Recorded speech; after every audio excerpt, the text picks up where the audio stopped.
I am an avid computer game player, and I found the strangest game I've ever encountered.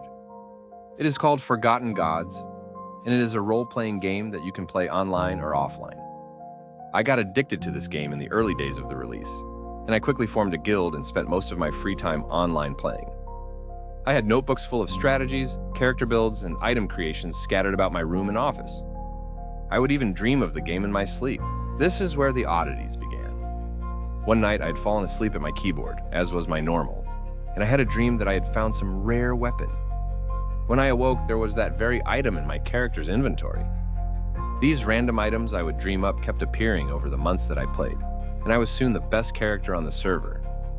My guild was the top ranking in clan wars and events, and overall my odd sleeping ability gave me only good things.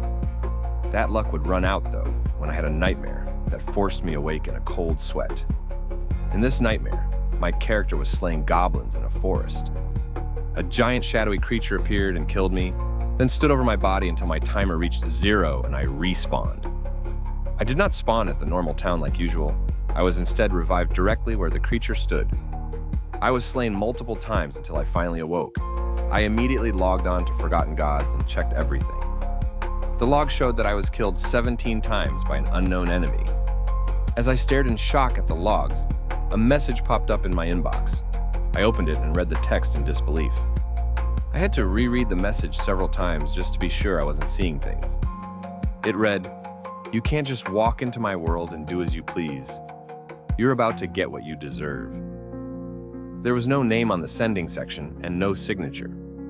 A sudden noise behind me made me spin around, and I saw that one of my figurines atop a shelf had fallen to the ground. I was about to dismiss it, but before my eyes, the other figures began to rock and fall off the shelves one by one. I wanted to get up and run, yet some force kept me paralyzed. I tried to scream, but again, some force kept me from emitting a sound. I could only stare in horror as items in my room began to levitate and be tossed about. After what seemed like hours, I could feel a strong wind coming from my computer monitor. It was gentle at first, but slowly turned into a vacuum that began to suck everything around me into what was now a small portal. Eventually, the current of wind pulled me into the strange entrance, and the world around me went black. I awoke in a small clearing surrounded by small goblins, and I could see a name and level icon above their heads. I scratched my head as I saw people approach.